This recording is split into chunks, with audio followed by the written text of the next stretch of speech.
જય માતાજી સર્વે મારા કંકાવટીના નાના મોટા ભાઈઓ જય માતાજી. સંપત્તિ અને સંતાન મારા પરમાત્માના ઘેરે લખાયેલા આવે છે, જેને આપણે કિસ્મત કહી છીએ. વિધાતા એના લેખમાં એ લખીને દેશે, સંતાન બી લખીને દેશે અને સંપત્તિ બી લખીને દેશે. પણ આપણા સમાજના અંદર હજારો ગામ છે, હજારો વડવા છે અને હજારો પેઢીઓ છે.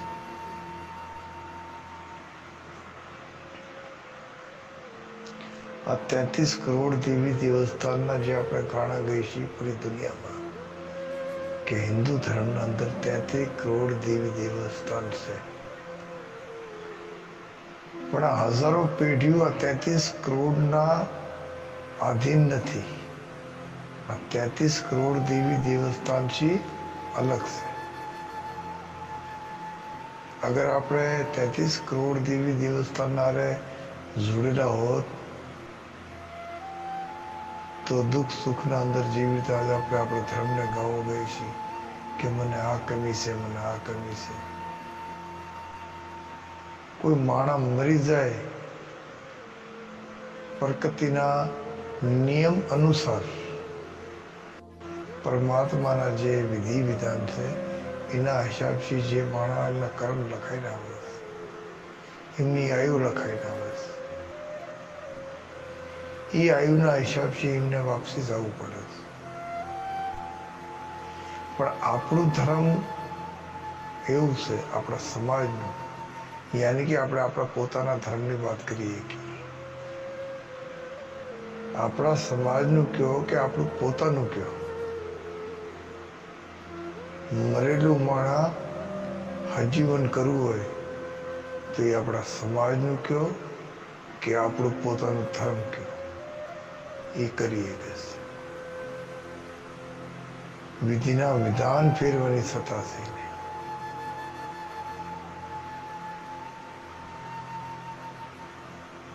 યાર મને એ સમજમાં નથી આવતું. એક આમ મનુષ્ય જેવી રીતે એક સિવિલિયન વ્યક્તિ હોય, જેવી રીતે તમે, હું અથવા કોઈ બીજા ભાઈ છે, એક આમ સિવિલિયન વ્યક્તિ જેવી રીતે ધર્મનો ચોરો પહેરીએ કે ખુદ આપણે ધર્મ બનવું હોય તો આપણે કેવી રીતે ધર્મ બનીએ છીએ.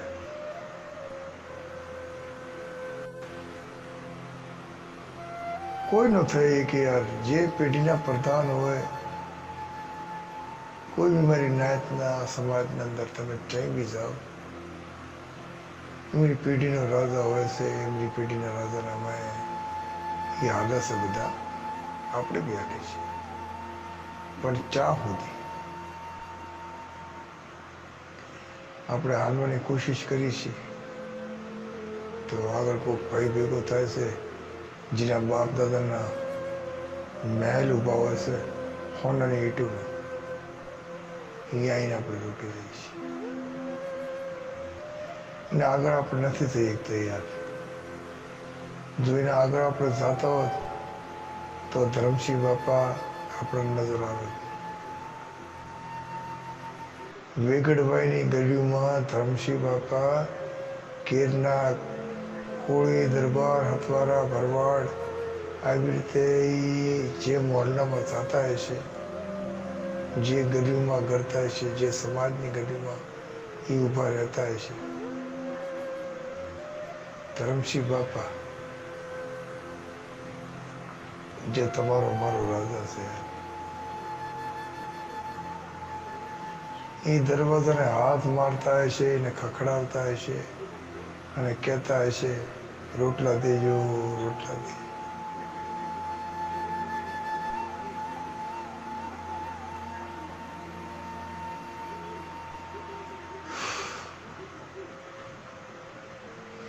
યાર જેના આગળ વાય કોઈ ન હોય,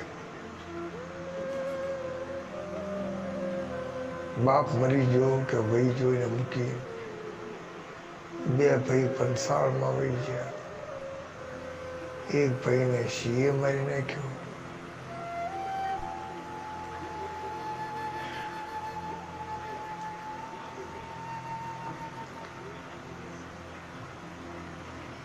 યાર એની પરિસ્થિતિ કેવી હશે?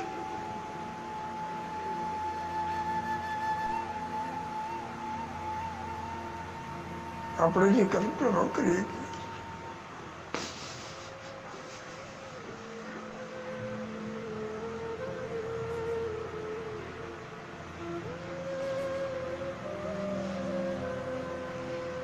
આપણે શું યાર કોઈ બી કલ્પના ન કરીએ.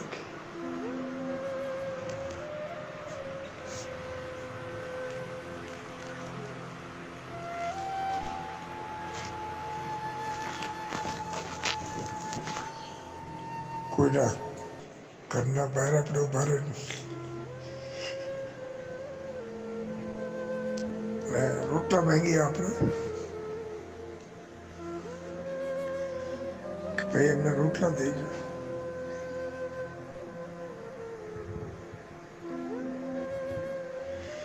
એ વ્યક્તિ ગામ મૂકીને બીજા ગામમાં એને કોઈ લઈ જાય અને એનું અડધું જીવન 18 વર્ષ એમના જીવનના કોઈ બીજાના મોઢે કાઢે.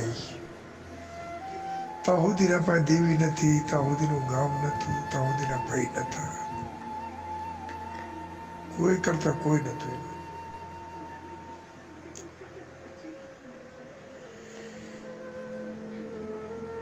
દેવી જેવો હિસાબ કાઢ્યો હોય છે. માંગણ હતો દીદીને માંગવા દીધું. ટેરા વીણી ખાતા તો મારા બાપ ધર્મ છે.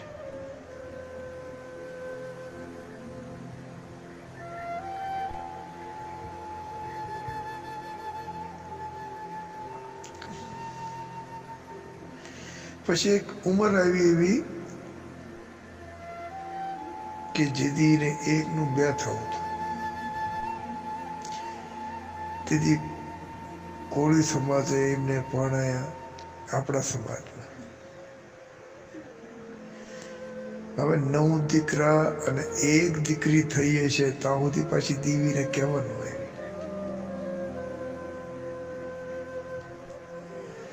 નામાધારી દીકરા નામાધારી દીકરી, 2 માણસ, નાના મોટા 12 માણસનો પરિવાર.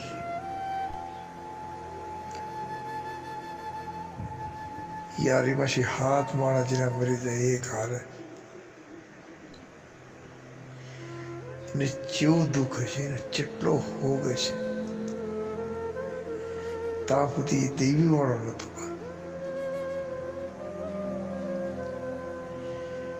દેવી દેવા જાય તોય માર ખાય, દેવી પાસે ન જાય તોય માર ખાય, જાય તો જાય જાય. પછી મરણીયો થઈ ગયો છે મારો બાપ ધર્મ છે કે દેવી તો મારી જ નાખવાની છે.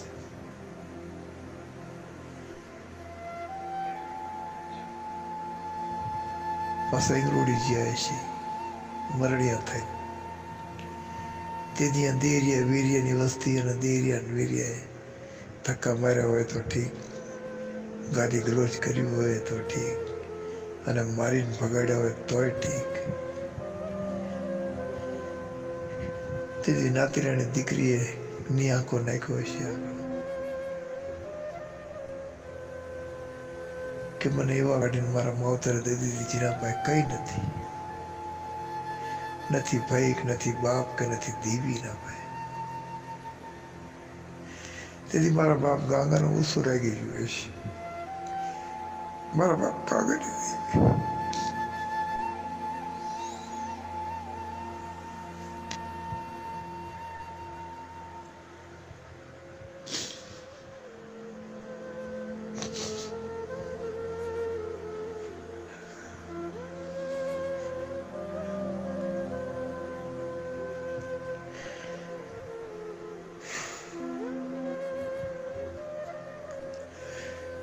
તેથી મારા બાપ ગાંગાની દેવીને ઓછું લાગી ગયું છે. એ બૈરાની વાતો એને ભાલાની અડું થઈને અડતી હશે.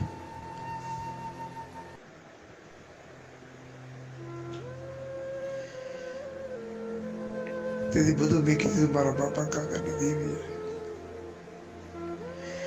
દેરિયા વેરિયાનું પૂન હશે એ પેટીમાં એને જતું કરી નાખ્યું. મારા બાપ ગાંગાની દેવી અહીંયા બેઠી.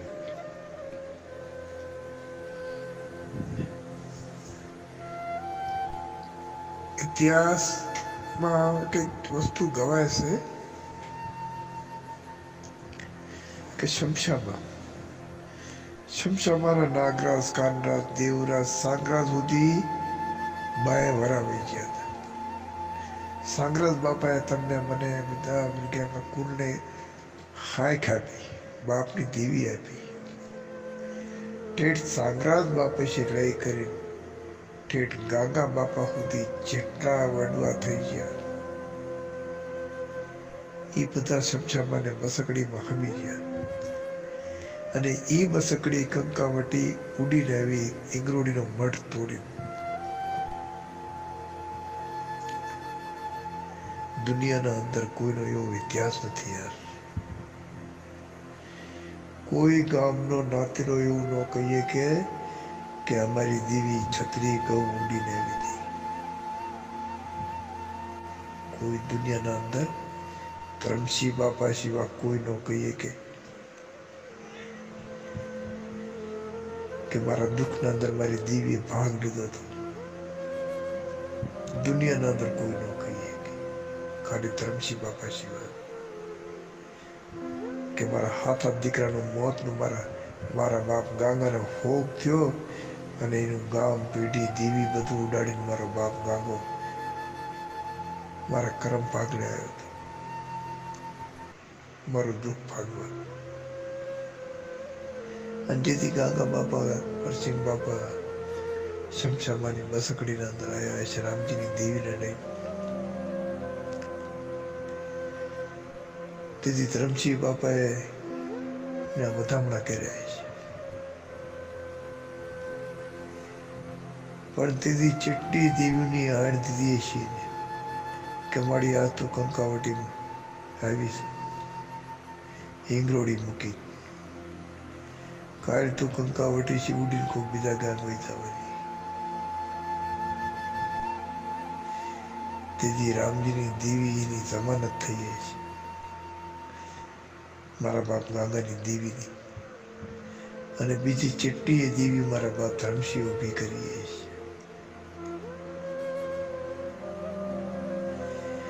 યાર એ બધું કંકાવટીમાં હતું. કંકાવટીમાં તમારા મારા માવતર હતા. આ તો આજે આપણે એવી વાતો કરી ગઈ કે કંકાવટીમાં 7 પડઘા થઈ ગયા કે 8 પડઘા થઈ ગયા.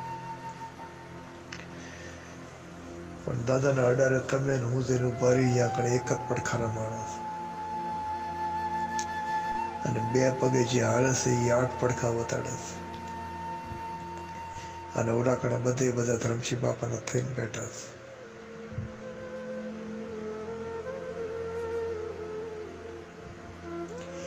એમના કાયદા, એમના કાનૂન, એમની વિધિ, એમના વિધાન એના છેડે બાંધીને અને આજ તમારા મારા હાટે 144ની વસ્તી 7,000 8,000 નાના મોટા માણા, બૈરા, સોળિયું, છોકરા, ડોશીઓ, ડોહા એમના હાટની આજ બી હવાર હાથ ઊભા રહીને એક પગે ઊભા રહેતા હશે.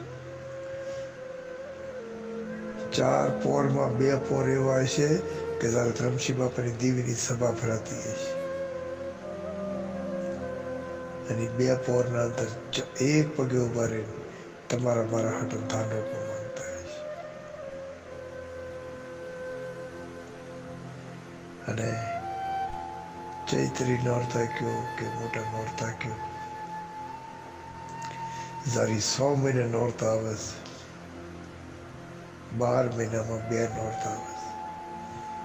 અને જ્યારે પહેલું નોરતું આવે છે 100 મહિને ત્યારે તમારા મારા વડવા દાદાના અડારની દિવાલોમાંથી ઊભા રહેતા હશે ને કોઈ ગેટ પર ઊભા રહેતા હશે.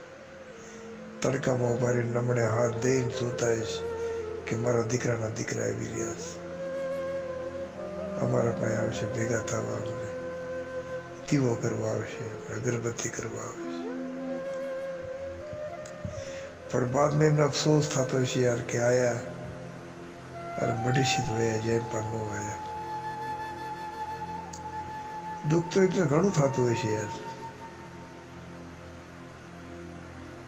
પણ તે છતાં એ બધું જાતું કરતા હોય, કારણ કે એ સતીના સંબંધ હારે બંધેલા છે, મારા બાપ ધર્મજીના વિધાન હારે બંધેલા છે, એના કાયદા હારે બંધેલા છે, એના કાનૂન હારે બંધેલા છે, એની વિધિ હારે બંધેલા છે, એના વિધાન હારે બંધેલા છે. એ આપણને હરામી નથી દઈ એકતા બધા. અગર એ આપણને ખરાબ દઈ એકવાની ધર્મશી બાપાની દીવીને ઇજાજત આપી હોત ને તો આજ આપણી ગણતરી આટલી ન હોત. રોજ આપણા पे કર્મ થાય છે, અને તોય પ્રકૃતિના નિયમ મૂકીને આપણી દીવી આપણે આડો હાથ રાખે છે, આપણા વડવા આપણા કમાઈનો આડો હાથ રાખે છે, તોય આપણને ખમા કહે છે.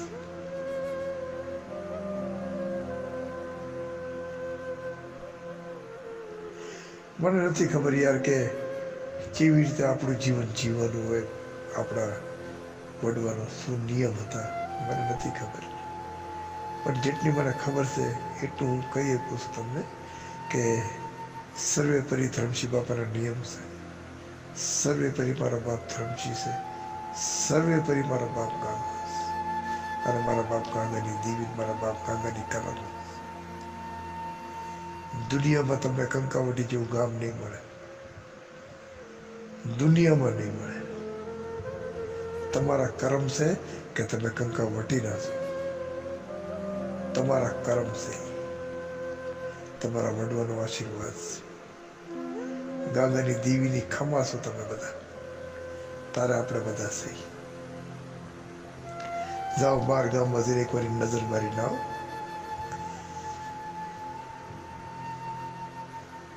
ખબર પડે છેટા છેટા માણસ છેટા છેટા ગામમાં છે કેવી રીતે દેવી પૂજે છે. આમાં બાપાની રોજડી ગા કાપી નાખી, હજારો મુસલમાન મરી ગયા, ન મરી ગયા આપણે જોવા નથી ગયા. ગામના ભાઈઓ જ્યારે રાગમાં કહેશે કે 2 5 8 જણા હતા ને ગા કાપી નાખીને મેં એક બચી ગયો અને ભાગીને ગામમાં ગઈ ગયો, એને જણાવ્યું. પણ ના, એ ખોટું. તેથી બીબડ્યું, તેથી ગાંડિયું થઈ ને, તેથી બીબડીને મોઢે બોલી દીધી કે હામાની મેલી પાઘડીના આટાની દેવી છું હું સિંધુડી. આવું બોલી હતી ભાઈ. અને એ જ હામાનો વસ્તાર છે મારો બાપ ધર્મશી, અને ધર્મશી બાપાનો વસ્તાર આપણે છે. હામા બાપાને તો ધર્મશી બાપો સમજી ગયો હતો, એના હાથ દીકરા એને મરે નાખ્યા તેના બાપ હાટો.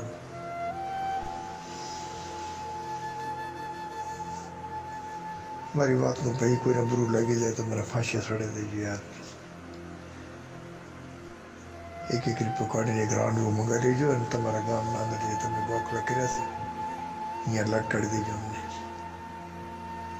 અમે તો ધર્મશી બાપાનો ગાવો ગાઈશું, ધર્મશી બાપાનો ગાવો ગાઈશું. એની વિધિ, એના વિધાન, એના કાયદા, એના કાનૂન મારા ગામના નાના ભાઈ સુધી અમે પહોંચાડવાની કોશિશ કરશું. કારણ કે એમના જીવનમાં કોઈ એમને દુઃખ ન પડે. એમનું દુઃખ પાડીને મારા બાપ ધર્મશીને દુઃખ થાય છે.